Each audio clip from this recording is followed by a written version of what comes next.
মা, কি করছো? আজকে রথের দিন ঠাকুরের জন্য কি ভোগ রান্না করবে? এই খিচুড়ি আর একটু পায়েস ঠাকুরকে ভোগ দেবো।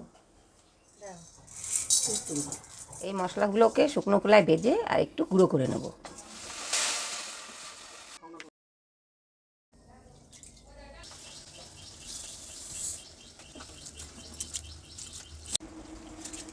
কুমড়ো, আলু আর গাজর,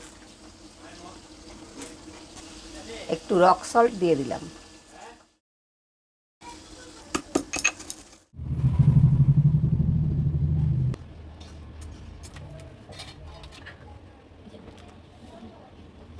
এই খিচুড়িতে কি সম্বার দেবে না?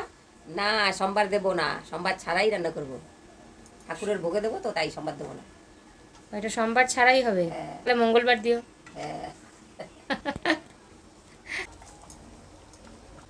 লঙ্কাও দেবো না, বুঝলি? খিচুড়ি এলাচ, লবঙ্গ আর গোলমরিচের ঝালেই এটা হয়ে যাবে। লঙ্কা তাহলে লঙ্কা লাগবে না। এটা কি দিচ্ছ? গুড়, গুড়। জগন্নাথ দেবের খিচুড়িতে নাকি শুনেছি যে গুড় দেয়, তাই আমিও ভোগের খিচুড়িতে একটু গুড় দিয়ে দিলাম। সব শেষে একটু ঘি দিয়ে দিলাম, তৈরি হয়ে গেছে আমাদের ভোগের খিচুড়ি। এখন কি করবে? এখন পায়েস বানাবো, পায়েস।